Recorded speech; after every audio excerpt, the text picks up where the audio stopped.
வணக்கம். Welcome to கதை திரட்டு.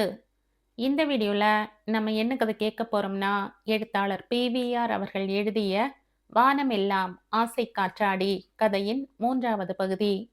நம்ம சேனலை இதுவரைக்கும் சப்ஸ்கிரைப் பண்ணாதவங்க சப்ஸ்கிரைப் பண்ணுங்க. பக்கத்தில் இருக்கிற பெல் ஐக்கானை கிளிக் பண்ணி ஆளுங்கிற ஆப்ஷனை ப்ரெஸ் பண்ணுங்க. ஸோ தட் நான் போடுற கதைகளை உடனுக்குடனே நீங்கள் கேட்கலாம்.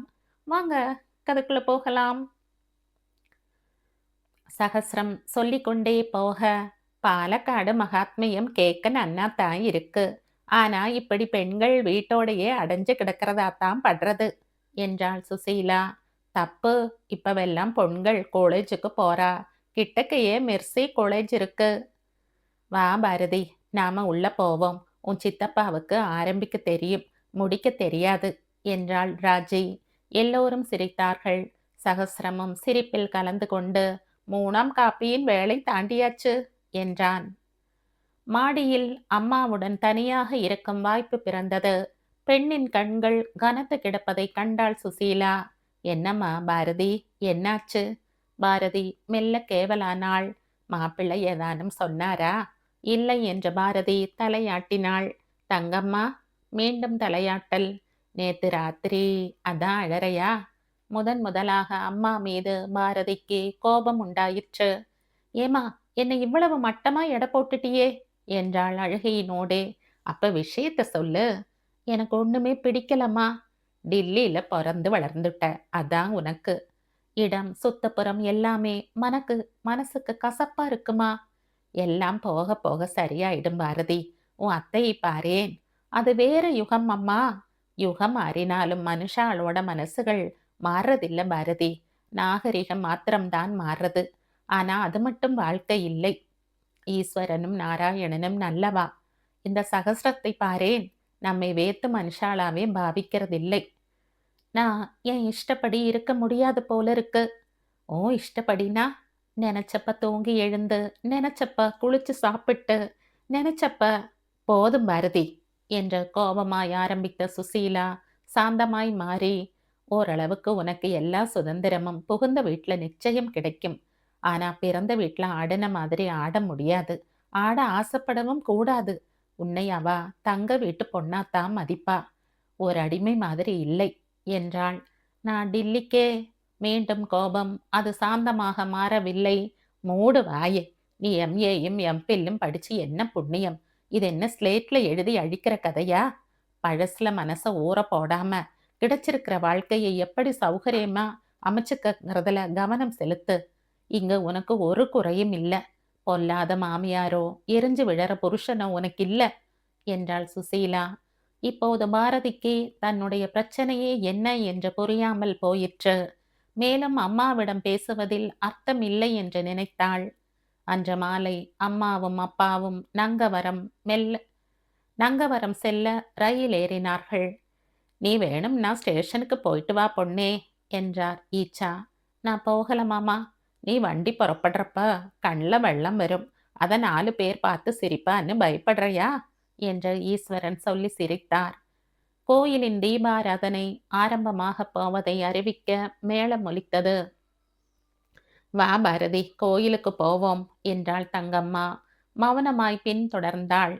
நாம இருக்கிறது இரட்டை தெரு. கோயிலை சுற்றியுள்ள தெருக்கள் எல்லாம் ஒத்தை தெரு.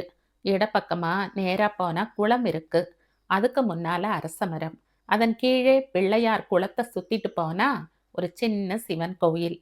குளத்துல பெண்கள் குளிக்கிறதுக்குன்னு தனியா ஒரு துறை உண்டு. நான் வந்த புதுசுல என் மாமியார் என்ன அழைச்சுண்டு போவா.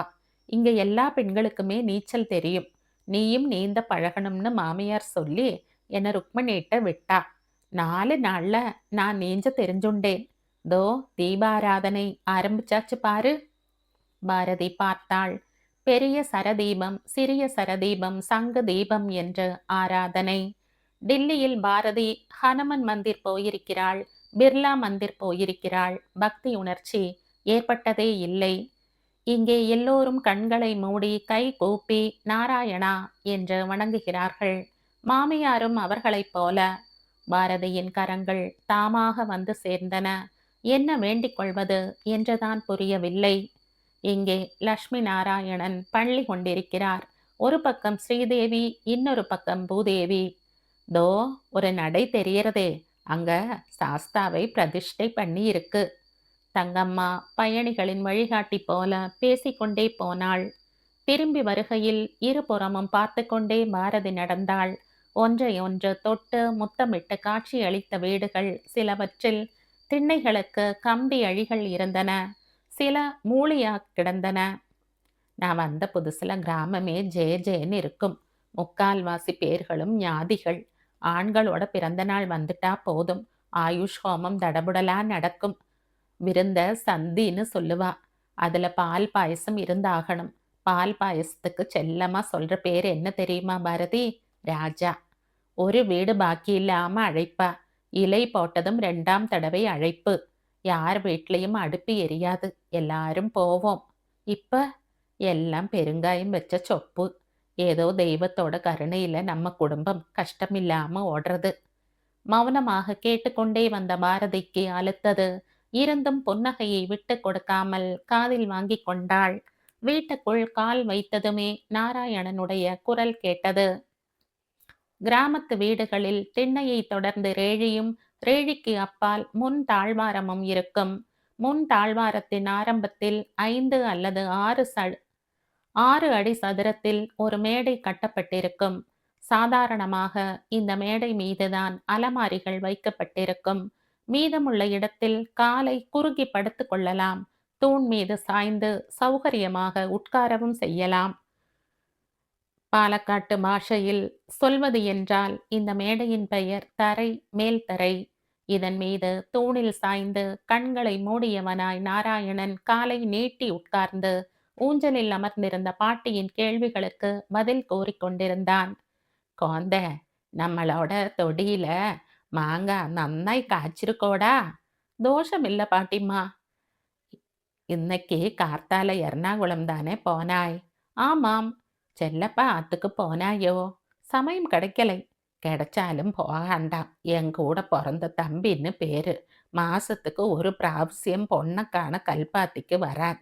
ஒருக்கா கூட என்னையும் உன் பாட்டாப்பாவையும் காண வர்றதில்லை. அதா உன் அம்மையும் பாரதியும் வர்றா. எப்ப வந்தாய் என்று கேட்டாள் தங்கம். காமணிக்கு ஊராச்சு. இப்ப ஏது வண்டி? மாதவன் நாயரோட கார்ல வந்தேன்.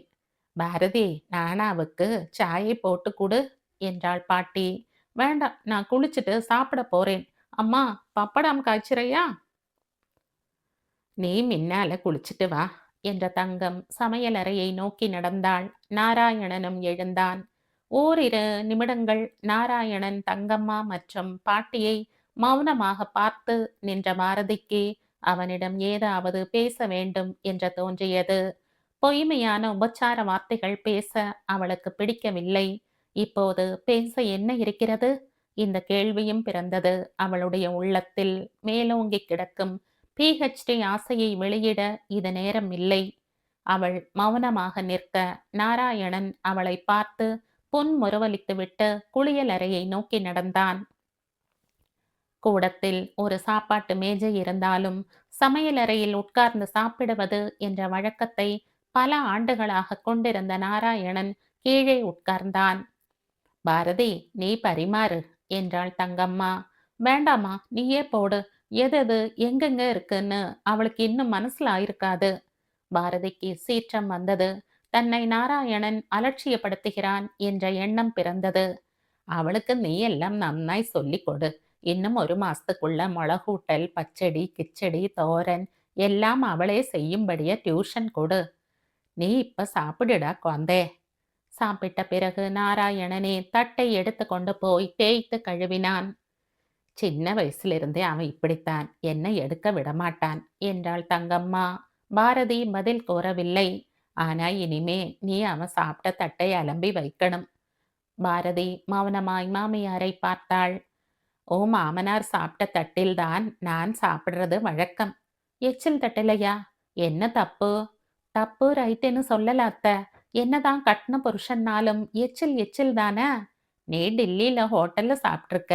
டீ காப்பி குடிச்சிருக்க இல்லையா? அதுக்கு என்னத்த? ஆயிரக்கணக்கான பேர் சாப்பிட்ட தட்டுகள்லையும் டம்ளர்கள்லையும் தானே நீ சாப்பிட்ருக்க பாரதி. கிளீனா அலம்பித்தானே வைக்கிறா. ஹோட்டல் தட்டு எவ்வளவு கிளீனா இருக்கும்னு எனக்கு தெரியும். ஆம்படையானும் பெண்டாட்டியும் உதட்ட அழுத்தி முத்தம் கொடுக்கறப்ப 2 பேருடைய எச்சிலும் சங்கமம் ஆகலாம்னா, ஆம்படையான் சாப்பிட்ட தட்டுல பொண்டாட்டி சாப்பிடுறது தப்பில்ல. 2 பேரும் ஒண்ணுன்னு காட்டத்தான் ஆதாதி காலமா இந்த பழக்கம் ஏற்பட்டிருக்கு. முதல்ல பெண்டாட்டி சாப்பிட்டுட்டா அந்த தட்டிலேயே புருஷன் சாப்பிடுவானா அத்த? இது குதர்க்கம் பாரதி. இந்த பரம்பரையில ஆம்படையானுக்கு முன்னால் பெண்டாட்டி சாப்பிட்டதா சரித்திரம் இல்ல. நீங்க சொல்றது எனக்கு நியாயமா படல அத்த. பசி வயித்தோட சம்பந்தப்பட்ட விஷயம். அதுக்கும் இன்னொருத்தரோட வயித்து பசிக்கும் சம்பந்தம் இல்ல. தங்கம்மா பதில் பேசவில்லை. பாரதியும் தன் பிடியை விட்டுக் கொடுக்கவில்லை. அன்று இரவு அவள் மாடி அறைக்குள் பிரவேசித்த போது மணி 9:30. கட்டிலை விட்டு சற்று தள்ளி தரையில் ஒரு பாயின் மீது நாராயணன் வலது காலை இடது காலின் மீது போட்டு படுத்து ஒரு ஃபைலை படித்துக் கொண்டிருந்தான். அவளுடைய வருகையை உணர்ந்த அவன், "நீ கட்டில்ல படுத்து தூங்கு பாரதி" என்றான். "ரெட்டை கட்டில்ல 2 பேர் படுத்துக்க தலையணை இருக்கு போல இருக்கு. என்னால கொசு வலைக்குள்ள அடங்கி கிடக்க கழியாது பாரதி. உங்க இஷ்டம். நமக்கு ஃபர்ஸ்ட் நைட் இன்னும் பொறக்கல. என் மண்டைக்குள்ள 1000 பிரச்சனை இருக்கு. நான் 1001வது பிரச்சனை. என்ன சொல்ற பாரதி?" கையில் இருந்த ஃபைலை அருகே வைத்துவிட்டு நாராயணன் நிமிர்ந்து உட்கார்ந்தான். அவளை ஊடுருவி பார்த்தான். "இந்த 1001வது பிரச்சனைக்கு ஒரு சின்ன ஆசை. சொல்லு, ஹனிமூன்னா அது எனக்கு பிடிக்காது. கோவா பீச்ல ஓடுறதும் சாடுறதும் கட்டி பிடிச்சுக்கிறதும் தான் ஹனிமூன்னா. அதுக்கு நீக்கு அவசியம் இல்ல. நான் ஹனிமூன பத்தி நினைக்கவே இல்ல. பின்ன என்ன வேணும் சொல்லு. நீங்க அடுத்த தடவை எப்ப எர்ணாகுளம் போவீங்க? கோழிக்கோடு போகிற சான்ஸ் உண்டா? என்ன வேணும் அத சொல்லு. யூனிவர்சிட்டில இருந்து அப்ளிகேஷன் ஃபார்ம்ஸ். பிஹெச்டியா? எஸ். மேல படிக்கணும்னு உனக்கு நம்ம கல்யாணத்துக்கு முன்னாலேயே உத்தேசம் இருந்தது இல்லையா? அது வந்து இத பாரு பாரதி, நான் 2, 3 பிராவசியம் உன்கிட்ட சொன்னேன். நன்னா ஆலோசிச்சு டிசைட் பண்ணுன்னு. நான் உனக்கு ஏத்த ஆம்படையான் இல்லைன்னு. உன் அம்மா, அப்பா மின்னாலேயே சொன்னேன். நீயும் உன் அப்பா, அம்மா கூட உள்ள போய் என்னமோ பேசிண்டேள்.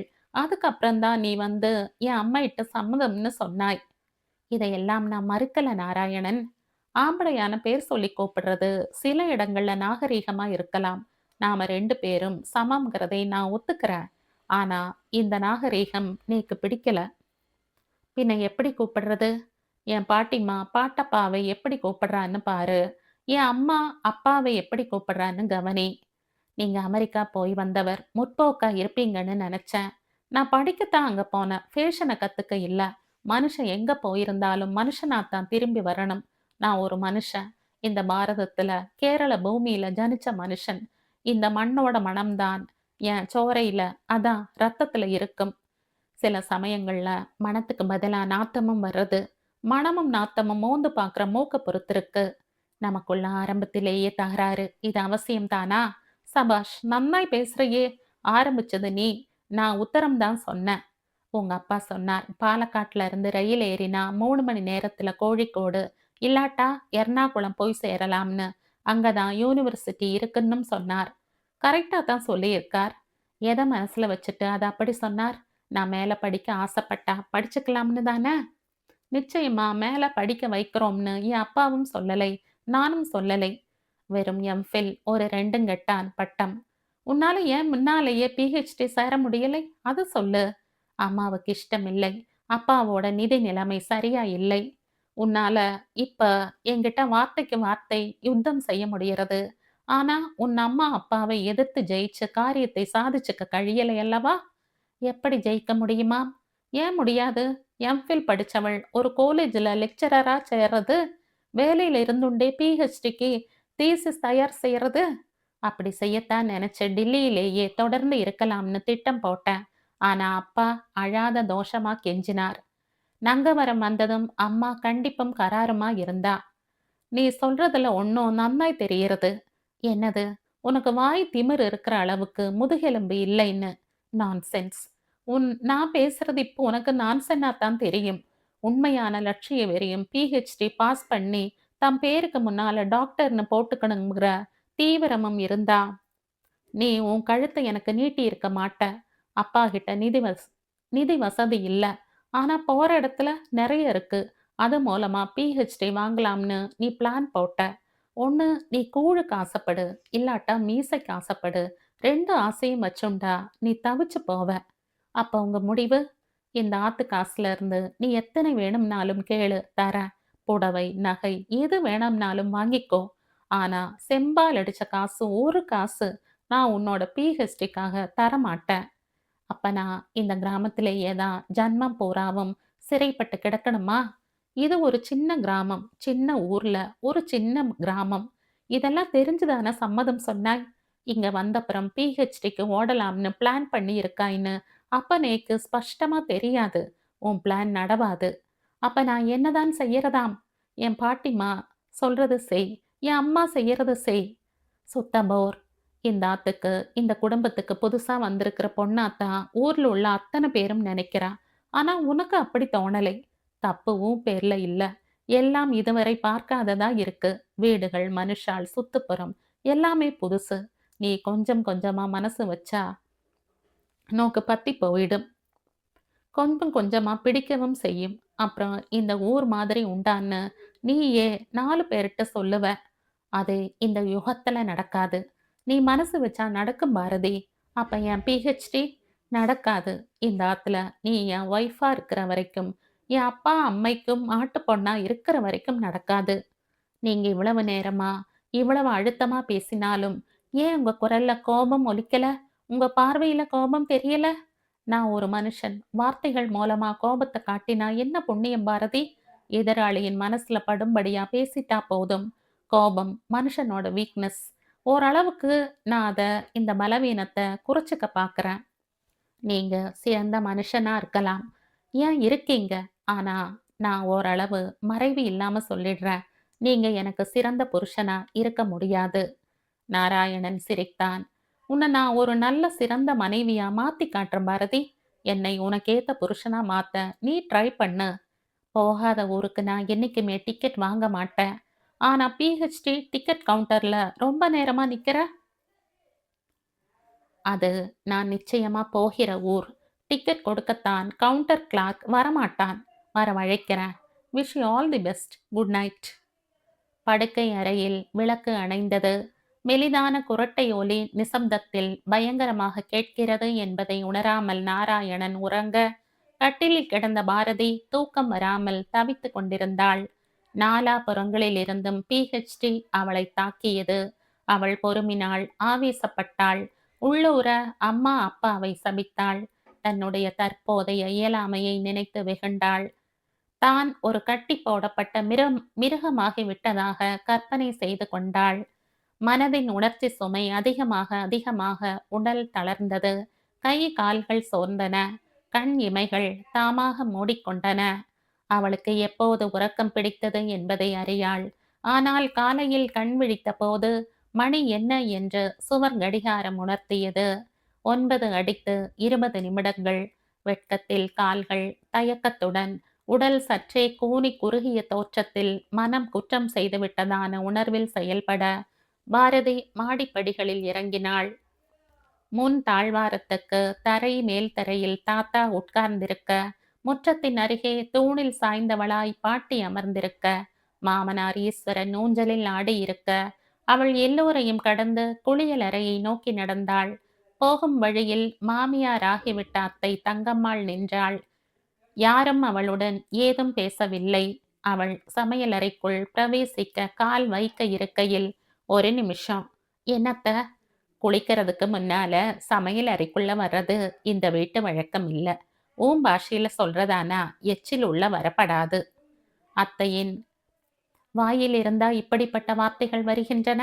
மனதின் ரௌத்ரம் பொங்க பாரதி தங்கம்மாளின் கண்களை சந்திக்க நிமிர்ந்தாள். அதற்குள் தங்கம்மா உள்ளே போய்விட்டாள். ஓரிரு நிமிடங்களுக்கு பிறகு ஒரு டம்ளர் காஃபி வாயிற்படிக்கு வந்தது. எடுத்தாள். காஃபி கொதித்தது. பாரதிக்கு காஃபி மட்டும் கொதிக்கவில்லை, வீடே கொதித்தது. ஒன்று மட்டும் பாரதிக்கு நன்றாக புரிந்தது. அதிகாலையில் எழுந்திராமல் 9 மணிக்கு மேலேயும் அவள் தூங்கியதை யாரும் ரசிக்கவில்லை. மௌனமான கோபத்தில் எல்லோரும் தங்கள் அதிருப்தியை காட்டுகிறார்கள்.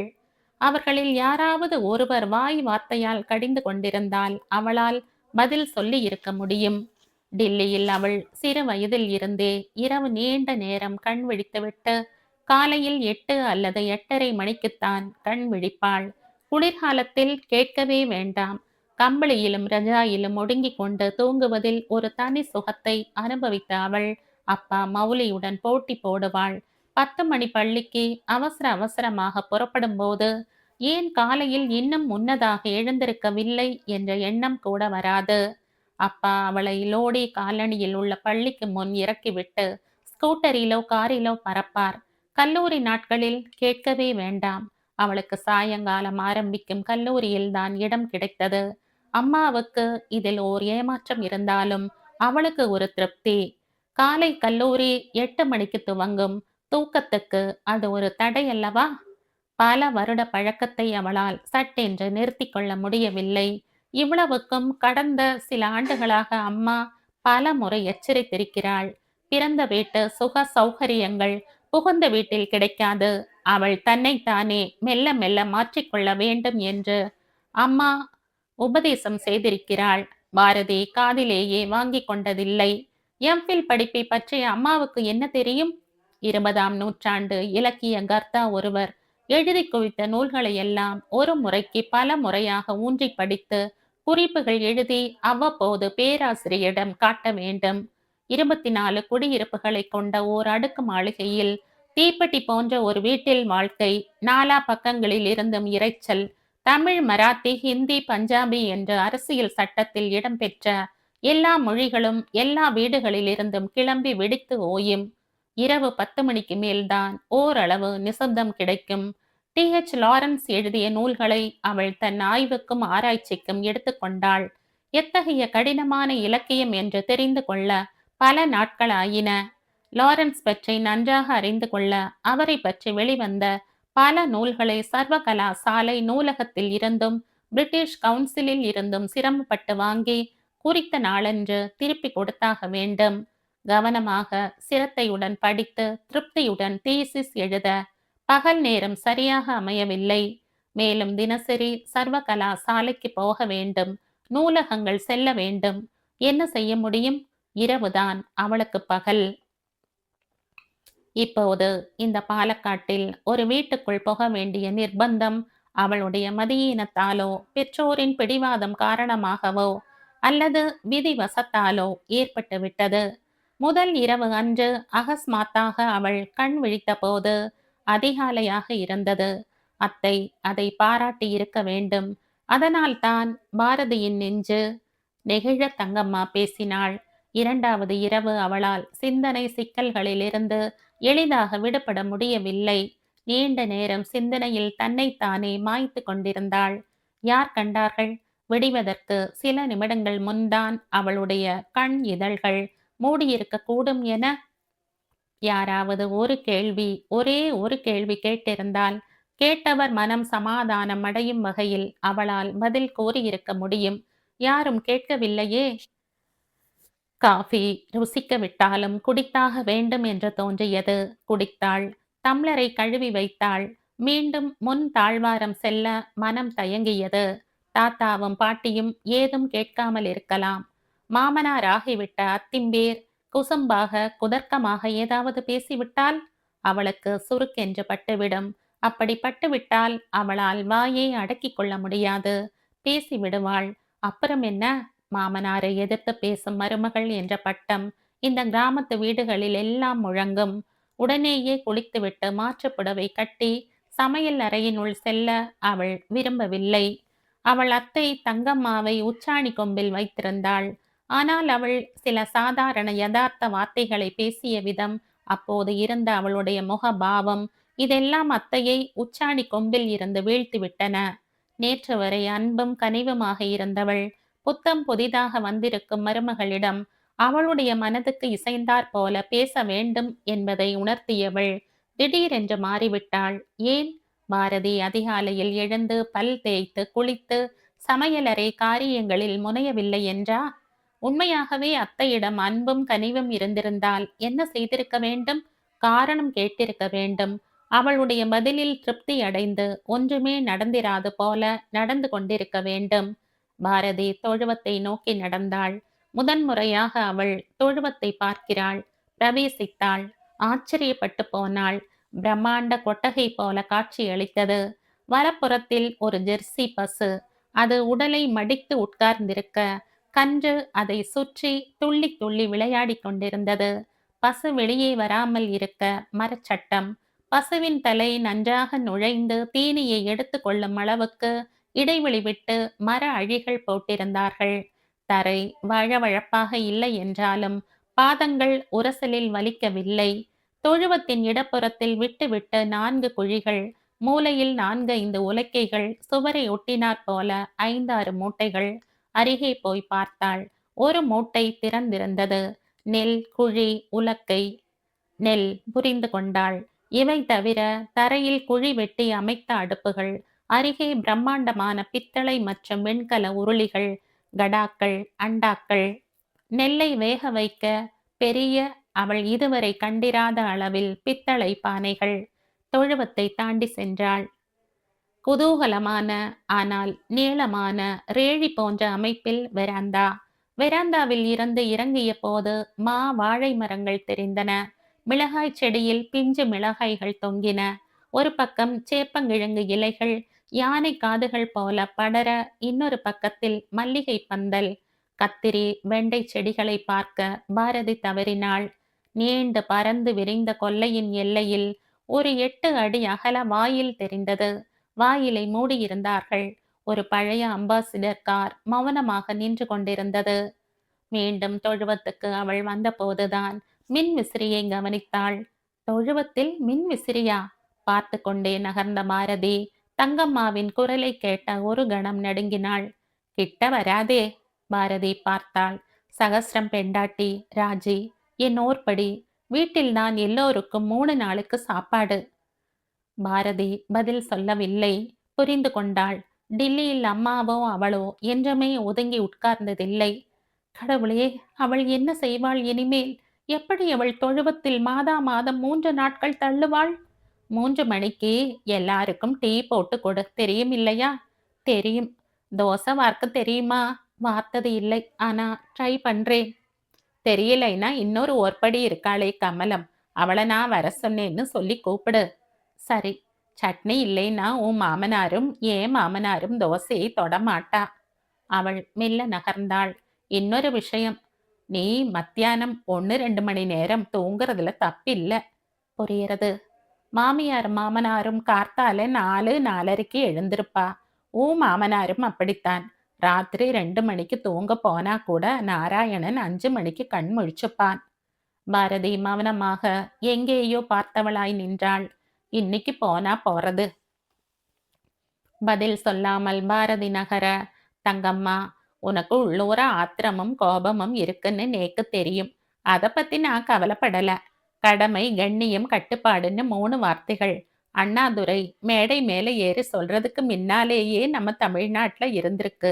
ரொம்ப பேர் உதாசீனப்படுத்தினதால தான் அண்ணாதுரை ஞாபகப்படுத்தும்படி ஆச்சு என்றாள். பாரதி வாய் திறக்கவில்லை. ஏன், உன்னால பதில் சொல்ல முடியலையா? முடியறது. ஆனா வேண்டாம்னு பார்த்தேன். முடியறதுன்னா சொல்லு. காலா காலத்துல எழுந்து குனிஞ்சு நிமிர்ந்து செய்ய வேண்டிய வேலைகளை எல்லாம் ஒழுங்கா செய்யறது கடமை. நெஞ்சில் பொய்மை இருந்தாலும் அதை வெளிக்காட்டாம உபச்சார வார்த்தைகளை பேசி மரியாதையா நடந்து கொள்றது கண்ணியம். இந்த வீட்டுக்குள்ள சில சட்ட திட்டங்கள் இருக்கு. அதை ஒரு வட்டத்துக்குள்ள வளைய வளைய வர்றது கட்டுப்பாடு. இதெல்லாம் நானே இந்த வீட்டு அகராதிப்படி கடமை, கண்ணியம், கட்டுப்பாடு. அண்ணாதுரை யாருன்னு எனக்கு அவ்வளவா தெரியாது. ஒரு லீடர்னு தான் தெரியும். அவருடைய அறிவுரை சமூகத்துக்குத்தான், வீட்டுக்கு இல்லைன்னு நான் நினைக்கிறேன். பல வீடுகள் சேர்ந்தால்தான் சமூகம் இருக்கும். இந்த சமூகம் நல்லபடியா இருக்கணும்னா அது ஒவ்வொரு வீட்ல இருந்து தான் ஆரம்பிக்கணும். இந்த அடிப்படை தத்துவம் புரியலேன்னா நேக்கு கோபம் வராது, முட்டாள்தனத்தை கண்டு ஏளனம் தான் வரும். நானும் உங்களைப் போல, உங்க மாமியாரைப் போல இந்த வீட்டுக்கு வந்த மருமகள் தானே. ஏன் கேக்குற? பாட்டி ரொம்ப சீனியர், அப்புறம் நீங்க, உங்களுக்கு ஜூனியர் நான். மத்தபடி நம்ம 3 பேருக்குள்ள என்ன வித்தியாசம்? என்ன தாரதமியம் இருக்கும்னு எனக்கு புரியல. தெரிஞ்சா ஒரு நாள் சாவகாசமா சொல்லுங்க. நான் இப்ப குளிக்கப் போறேன். தங்கம்மா ஓரிரு நிமிடங்கள் அயர்ந்து போன நிலையில் உறைந்து போனாள்.